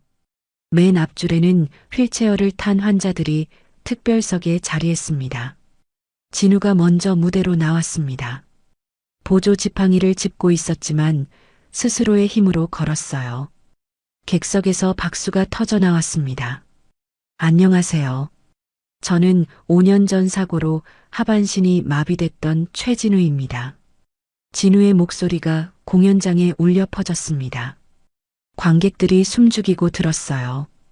포기하고 싶었던 순간이 많았습니다. 하지만 한 소녀와 아버지, 그리고 많은 분들의 도움으로 다시 걸을 수 있게 됐어요. 진우가 피아노 앞에 앉았습니다. 특수 의자 덕분에 페달도 어느 정도 밟을 수 있었어요. 오늘 연주는 절망 속에서도 희망을 잃지 않는 모든 분들께 바칩니다. 첫 곡은 쇼팽의 발라드 1번이었습니다. 진우의 손가락이 건반 위를 춤추듯 움직였어요. 때로는 격정적으로, 때로는 서정적으로 5년의 공백이 무색할 정도로 아름다운 연주였습니다. 중간 부분에서 민재가 무대로 걸어 나왔습니다. 첼로를 들고 아들 옆에 앉았어요. 부자의 협연이 시작되자 관객들의 눈가가 촉촉해졌습니다. 음악은 두 사람의 상처와 화해, 그리고 새로운 시작을 담고 있었어요. 때로는 불협화음처럼 충돌하다가도 결국은 하나로 어우러지는 선율이었습니다. 세 번째 곡이 시작될 때 채원이 무대로 나왔습니다. 7개의 싱잉볼을 무대 중앙에 배치했어요. 그리고 나무 막대로 하나씩 울리기 시작했습니다. 웅웅웅. 깊고 신비로운 소리가 공연장을 가득 채웠어요. 진우의 피아노, 민재의 첼로, 그리고 채원의 싱잉볼이 하나가 되었습니다. 현대 음악과 전통의 만남이었죠. 관객석의 한 환자가 눈물을 흘렸습니다. 교통사고로 걷지 못하게 된 젊은 여성이었어요. 저도 할 수 있을까요? 옆에 있던 보호자가 그녀의 손을 꼭 잡았습니다. 희망의 씨앗이 퍼져나가고 있었어요. 공연 중반 진우가 일어섰습니다. 지팡이를 놓고 피아노를 짚으며 천천히 무대 앞으로 걸어 나왔어요.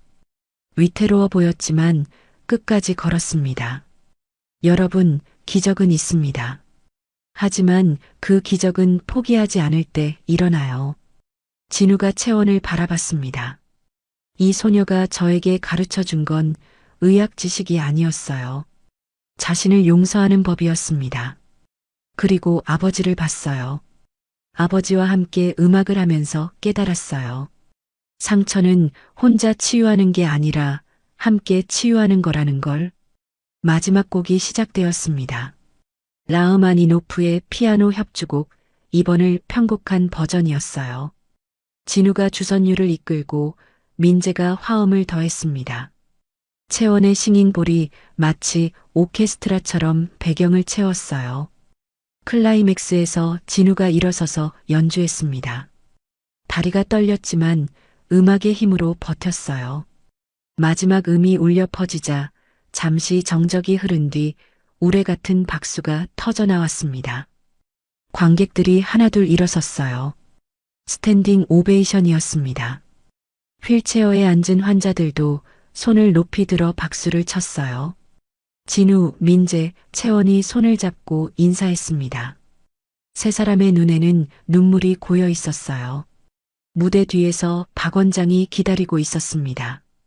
정말 감동적이었습니다. 채원 양, 당신의 치료법을 정식 프로그램으로 만들고 싶습니다. 정말이요? 네. 심신통합재활센터를 만들 겁니다. 음악 치료와 한의학을 결합한 새로운 시도요. 민재가 덧붙였습니다. 우리가 후원하겠습니다. 더 많은 사람들이 희망을 찾을 수 있도록. 그날 밤은 모두에게 특별했습니다. 절망을 희망으로, 상처를 치유로 바꾼 기적의 순간이었어요. 진정한 치유는 몸만이 아니라 마음까지 함께 일어나야 한다는 걸 모두가 느꼈습니다. 2년 후 봄날의 따스한 햇살이 심신통합재활센터를 비추고 있었습니다. 서울 근교에 지어진 5층 건물은 현대적이면서도 따뜻한 분위기를 풍겼어요. 정원에는 휠체어가 다니기 편한 산책로가 있었고 곳곳에 벤치가 놓여 있었습니다. 진우는 센터 앞 광장에서 특별한 연주회를 준비하고 있었습니다. 이제는 보조기구 없이 완전히 걸을 수 있었어요. 가끔 균형을 잡기 어려울 때도 있었지만 일상생활에는 전혀 지장이 없었습니다. 오늘로 정확히 100번째 환자 졸업식이에요. 채원이 명단을 확인하며 말했습니다. 이제 19살이 된 그녀는 의과대학 수시 합격 통지를 받은 상태였어요. 할아버지의 뜻을 이어 의사가 되기로 결심한 거였죠. 100명이나 되는구나. 정말 대단해. 진우가 감탄했습니다. 센터가 문을 연 지 2년 만에 100명의 마비 환자가 다시 걷게 된 거였어요. 완치는 아니더라도 희망을 찾은 사람들이었죠. 오후 2시 졸업식이 시작되었습니다. 가족들과 의료진, 그리고 새로 입원한 환자들이 모두 모였어요. 민재가 센터장으로서 인사말을 했습니다. 우리 센터의 모토는 단순합니다. 몸과 마음을 함께 치유한다. 이것이 진정한 회복의 시작입니다. 박수가 터져 나왔어요. 민재는 이제 완전히 다른 사람이 되어 있었습니다. 차가웠던 기업인에서 따뜻한 후원자로 변신한 거였죠. 졸업생 대표로 나온 사람은 35살의 김태호였습니다. 1년 전 오토바이 사고로 하반신이 마비됐던 그가 이제는 지팡이만으로 걸어 나왔어요. 저는 죽고 싶었습니다. 하지만 이곳에서 진우님과 채원님을 만나고 다시 살 수 있었어요. 태호의 목소리가 떨렸습니다. 그의 아내와 5살 딸이 객석에서 눈물을 흘리고 있었어요. 제 딸이 말했어요. 아빠가 다시 걸을 수 있어서 정말 기쁘다고. 그 말을 듣는 순간 모든 고통이 보상받는 기분이었습니다. 진우도 눈시울이 붉어졌습니다. 자신도 그런 순간을 겪었으니까요. 절망에서 희망으로, 포기에서 도전으로 바뀌는 그 기적 같은 순간을. 졸업식이 끝난 후 특별한 공연이 이어졌습니다. 진우와 민재의 정기 연주회였어요. 매달 마지막 주에 열리는 이 공연은 환자들에게 큰 힘이 되고 있었습니다. 오늘은 특별 게스트가 있었어요. 바로 미숙이었습니다. 그녀는 이제 센터의 영양관리 책임자로 일하면서 환자들의 식단을 관리하고 있었죠. 오늘 제가 특별히 만든 쿠키예요. 재활에 도움이 되는 재료들로 만들었어요. 미숙이 환자들에게 쿠키를 나눠주며 미소 지었습니다. 그녀도 이제는 완전히 이곳의 가족이 된 거였어요. 저녁 무렵 진우와 채원이 센터 옥상 정원에 올라갔습니다. 석양이 도시를 붉게 물들이고 있었어요. 오빠, 의대 가면 자주 못 볼 텐데. 채원이 아쉬운 목소리로 말했습니다. 진우가 웃으며 그녀의 어깨를 토닥였어요. 괜찮아. 내가 훌륭한 의사가 되어서 더 많은 사람들을 돕는 게 중요해. 오빠처럼 포기하지 않는 환자들을 만나고 싶어요. 넌 분명 할아버지보다 더 훌륭한 의사가 될 거야.